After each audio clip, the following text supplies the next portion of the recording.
All right. Welcome back. Welcome back, ladies and gentlemen. Power rankings, our first power rankings of the season of the year in BYL. Week 4.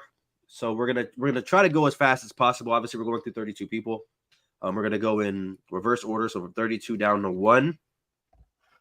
You guys could probably kind of guess what the order is gonna be just by looking at everybody's records and everything.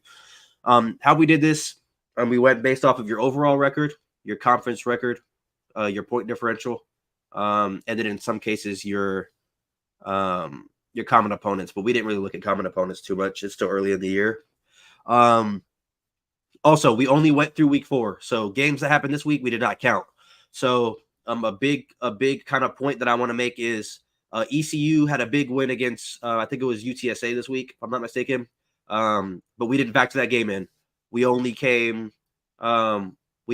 used the week 4 games, week 4 and under, week 4 previous, I guess I'd say. So let's go ahead and get right into it. We do have a little PowerPoint for you guys. So week 4 power rankings. Hopefully it goes the order we wanted to go to. Okay, so number 32, we have Temple. 0-3 overall, 0-3 in conference. It's really hard. I'm going to be honest, Matt. I know Matt is the coach here. It's hard to find things to point out when the season isn't going as well as we thought it would. But Temple is 3rd in conference in passing yards, and tied for the most fumble recoveries in the conference. So obviously Matt Kimmel came over with us from Madden. He's having a rough start. I think he gave away a forced L, so he really only lost 2 games. Hopefully he can turn the season around so he doesn't get fired, because Temple is about as bottom barrel you can get. So Matt, you got to figure it out, man. But Matt is at 32, and I'll let Brandon take the next one. Yeah, 31, we have UNLV, another user that is off to a rough start. But Ricky White, for him, is popping off. He has 14 catches for 505 yards, 3 touchdowns, and he's getting 36 yards a catch. So whenever he gets the ball, he's making something happen with it. But he's on the hot seat right now. I've seen that. I think he was like 30-something%. You got to pick it up for sure. Definitely. And he's the least penalized team in the conference. So, Yeah. the fact that you are at 31, but your team isn't making mistakes kind of speaks volumes. Number 30, we have Coastal Carolina. Andy P., the biggest character we have in the league. 1-3, 0-2 in conference. Forced the most fumbles in the conference. I mean, he's the 3rd best in pass defense in the conference, which is kind of tricky, given that you've been a rough start, because if you have the 3rd best pass defense and you force the most fumbles, defensively you're not doing too bad. I think the offense is what's struggling, though. I think your point differential is pretty bad this year, but obviously you have some high hopes for this team in Myrtle Beach, so we look forward to kind of seeing how you climb up the ranks throughout the rest of the year. Number 29. Number 29, we have San Jose State. I really like this guy. He's really active in the chat, but his quarterback, he has 3 quarterbacks that have 200 yards passing, so he's still trying to find his identity early. He don't know who he wants to use on a week-to-week basis. He's played 4 games, and he's had 3 quarterbacks start in all those games. And I think the last game he just rotated him in and out, so he's still trying to find his identity. But his running back has 214 yards carrying, and he has 192 yards receiving. So that's one of the playmakers that he has that's really trying to separate himself from the team so far. All right, moving on. We have number 28. We have Miami of Ohio. Leo Edwards, 1-4, 0-4. Tough sledding in the conference so far. But one good positive feedback we could give for Miami's team is he has 5 players with 200 yards receiving. If I'm not mistaken, he's the only team who has that amount. And 4 players have multiple receiving touchdowns. So he's still trying to find, his go-to guy. He's going receiver by committee right now, which I respect. He's not cheesing one guy. So he has a really balanced attack when it comes to throwing the football. 1-4 had a couple close losses, and 0-4 in conference. So he's got to kind of turn it around. But that's Leo Edwards at number 28. Number 27, we have Utah State. Your dad, he said he was top 3, but he's bottom 5 right now. So, but his running back, I mean, he's toting the ball. He has 63 carries for 439 yards and 4 touchdowns. And I think he has the highest yards per carry. 7 yards per carry is really good. So every time he gets the ball, he's damn near a first down every time. So that is really good. You got to stop the run against him for sure. Definitely. He's definitely been running the ball heavy in the first couple of games. excuse me, he had the close loss against Fresno State, the close loss against UTEP as well. He's on a 2-game win streak right now. Justin said he's trying to steal all my recruits from Ohio, Miami. Oh, okay. Oh, that's Miami guy getting them, huh? All right, moving on. 26, we have UAB 1-3, 1-3. He says Harlow been a hater. Look at point differential. UAB 1-3. Jacob Zeno 1,500 yards passing with 50 touchdowns and 75% completion percentage. Those are actually really good yards for a team that is 1-3. Obviously 1-3 is not where you want to be, but having a quarterback with those type of numbers, 1/3 of the way through the year, you're on pace for 45 touchdowns and 3,500 yards, 4,500 yards. So definitely, working his way up. I don't know if he's coming off of a loss or a win. Again, this is week 4, so he probably already played his game in week 5. We didn't factor in any week 5 games, but big time numbers for his quarterback right now as he kind of builds to the next week. Western Kentucky. He has multiple players with 400 yards plus receiving on the year. He's trying to find his identity. He's throwing to everybody. He's very balanced so far, and he's just trying to find that guy that kind of separates himself from the crowd. But 2-3, that's not a bad start. He is 1-3 in conference. I think he had a week 0 game, so he still has a lot of room to improve on. But 1-3, he got to turn around fast because that's a lot of conference games. Through week 4 games, he's played in conference already, so only got 3 games left, and so he got to turn around very fast. Most definitely. Number 24, we have FIU 2-2 and 1-1 in conference. Another guy with 4 receivers with 200 plus yards through 4 games.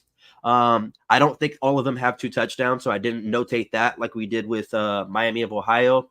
But another one of these guys with a lot of close losses. Season could be very different either way. But again, trying to find his identity offensively. And I think I had FIU in an offline franchise. This is a really fun team to use. Keon Jenkins is one of the better quarterbacks at the group of 5 level, fast quarterback, left-handed. So he's definitely somebody you got to get used to, but 2-2 is not bad. 1-1 still have a chance to push for a conference berth if you're kind of perfect the rest of the way out. So definitely not the best days are not in your rearview mirror. I'll put it that way. You can still have a chance to kind of make some noise in that conference. Number 23, we have UTEP. He's 2-3, but he's 2-2 in conference. So I believe that he's still up there with the guys. He's not that far out. His defense, Trey Dunson has 21 tackles, 4 tackles for loss, 2 sacks, and 3 interceptions. So he's got a really good linebacker. I'm not sure if he's a senior or something, but that's one of the captains for his defense, and he is setting himself apart on that defense right now early on. Definitely. Number 22, we have James Madison, 2-2, 1-2 in conference. 2 receivers with 400 and 500 yards. So he has a dynamic duo out there, and he leads the conference in sacks. This is one of the guys that joined very, very late. I think he joined as we started the season. Had the big upset win against Texas State, and then lost a few games late. So fell to 1-2. But nonetheless, a really good user for BYL. Like I said, offensively gifted with the 400 and 500 yard receivers while leading the conference in sacks. So he's at number 22. At number 21, we have South Alabama. 4 defenders that have multiple interceptions. I watched this game against App State. His defense is pretty solid.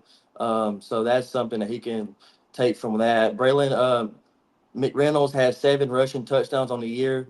So he looks like he's really established the run game. I noticed that he likes to run the ball a lot once he gets inside the red zone. So that's where those touchdowns really come into play at. So he's definitely one of those guys. Number 20, we have North Texas, 2-2, 1-1 in conference. Chandler Morris has a 77% completion percentage, which is second among all user teams. So although he is 2-2 and 1-1, his touchdown to interception ratio isn't amazing, but he's able to get the ball in space, get the ball to his playmakers, and his percentage is really what thrives. I think he's behind Toledo, if I'm not mistaken. Dane, I think he's right behind him. I think Dane has a 78% completion percentage. So it's a winning recipe when you can get the ball in space and you're completing above 75% of your passes. So I think things will start to turn around for this 20-ranked North Texas team. At number 19, we have Middle Tennessee State. He is 2-2 and 1-2 in conference. Holden Willis has 564 yards and 24 catches with 2 touchdowns.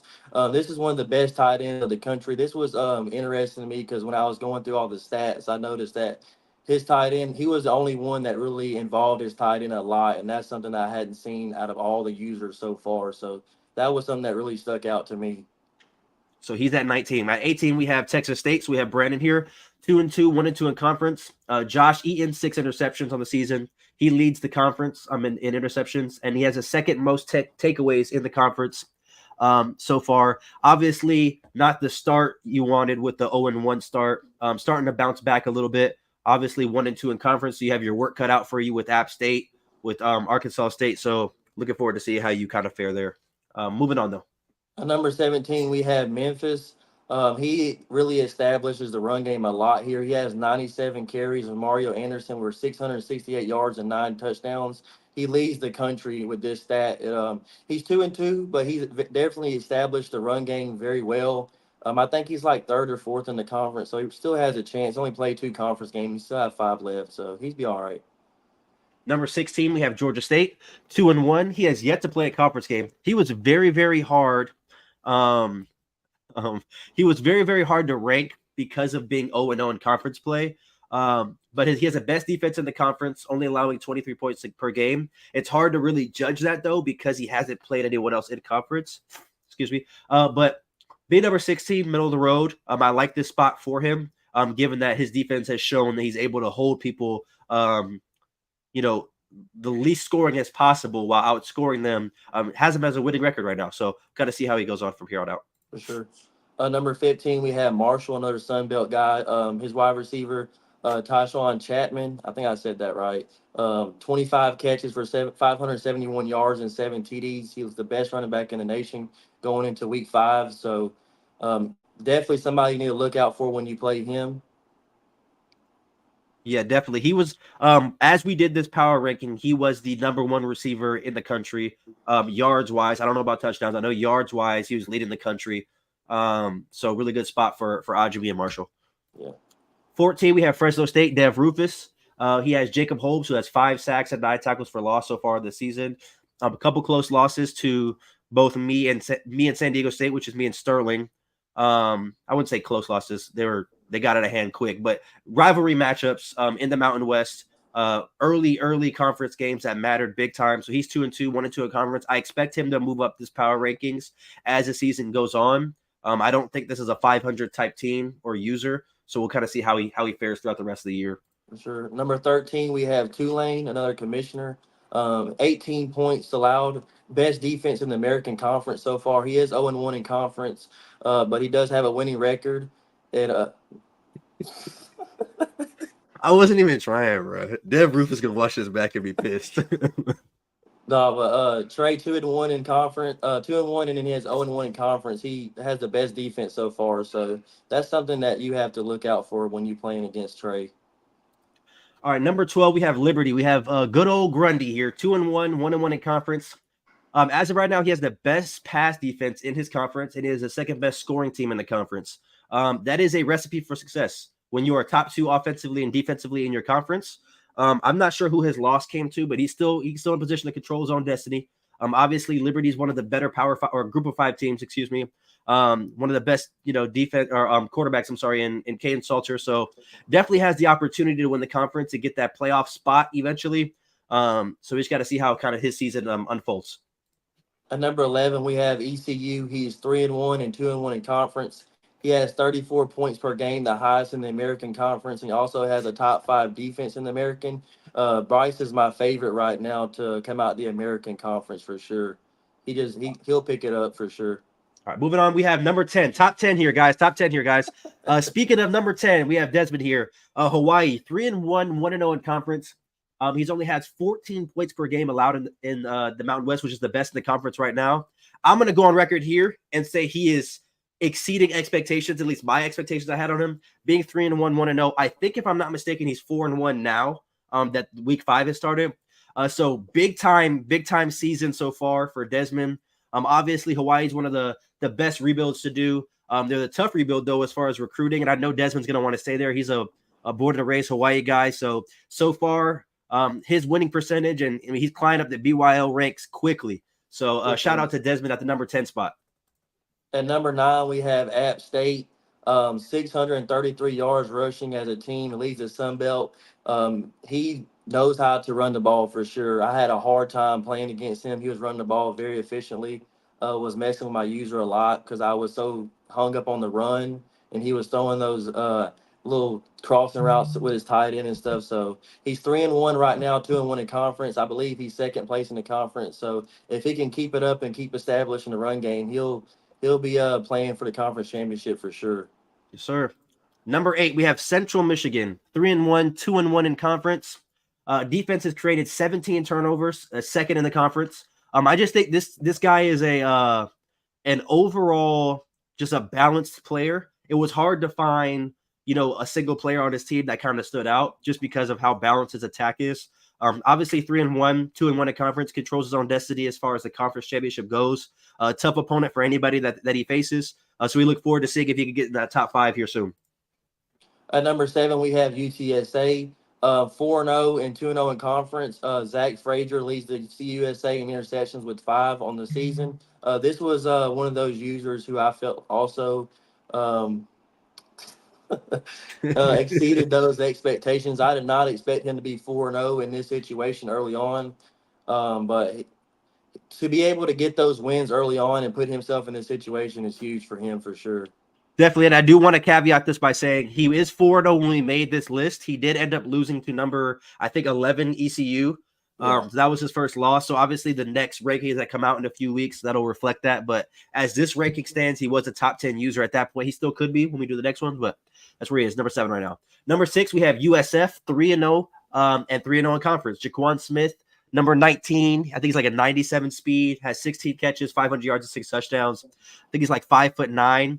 So he's definitely got that speed out there working for him early. Perfect in conference play. And even though he's only 3-0, I personally like him at the 6th spot over someone who has more wins because he's perfect in conference. In my opinion, if you're winning the games you're supposed to in your league, then I think you deserve to be up here. So I do like USF here at the 6th spot at 3-0. Getting into the top 5. At number 5, we have Toledo. He's 4-0 and 2-0 in conference. 16 points per game allowed. That's the best in the CUSA. I know he hasn't played some of the top users that are in the CUSA right now, but he's got himself set up for a huge chance to play in the CUSA championship game. And so far, he is doing really well. Number 4, we have San Diego State, another guy who's 3-0 and 3-0 in conference play as well. AJ Duffy, this is a very intriguing stat. He's only been sacked 2 times, and he's had 100 dropbacks. So that's big for him. Obviously, 3-0, perfect in conference play. Has the win over Fresno State, the win over UTEP, and the win over San Jose State, if I'm not mistaken. I'm going off the top of my head. But we knew that Sterling's going to be a good user coming into the season. So definitely, number 4, top 5 spot, very much earned. At number 3, we have Steven himself, 4-0 and 2-0 in conference. He had a huge win over Fresno State. Malachi Nelson has 1,900 yards passing, 18 touchdowns, and only 2 interceptions. I'm pretty sure 2 interceptions is the lowest in the league altogether. That's crazy stat right there. And also Ashton Genty's currently, I think he's a Heisman leader for sure. So even through week 5, he's still the Heisman leader. So that is huge for you. Number 2, we have Arkansas State. We have Nico Silo here, 4-0, 3-0 in conference. In my opinion, out of anybody who has made their appearance on college football, which will be all of us, in my opinion, this could be a hot take. Nico has surprised me the most out of anybody. I played him twice. I'm 1-1 against him offline and just head to heads. But to me, he surprised me the most. 4-0 or 4-0, 3-0 in conference. He's created the most turnovers with 27. I think he has a really good shot to win the conference. You have to play pretty much perfect to beat him with his style of play. He plays very, very fast based on what I remember playing, obviously offline. But I think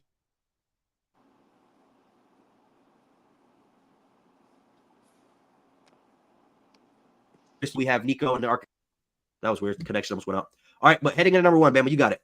At number one, we have Justin Strickland, Akron. He is 5-0, and he is 4-0 in conference. Taj Bullock, his quarterback, has 2,042 yards passing, 24 touchdowns, and only 4 interceptions.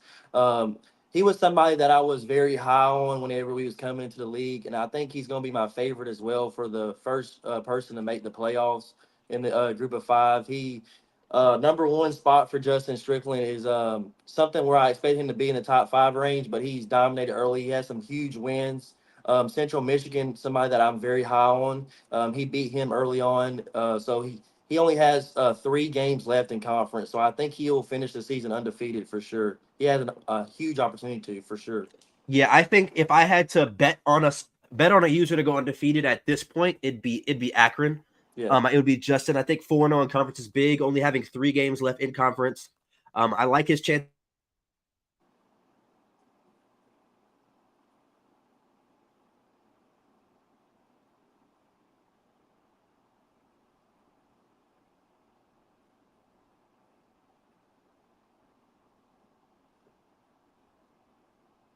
of the Zips in the playoff.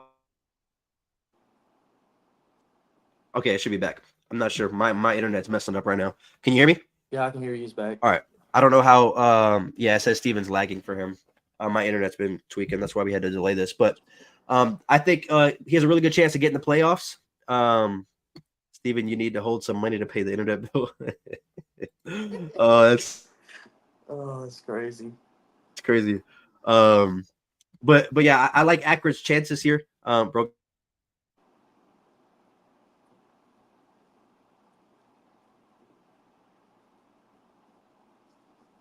And his internet is bugging out right now.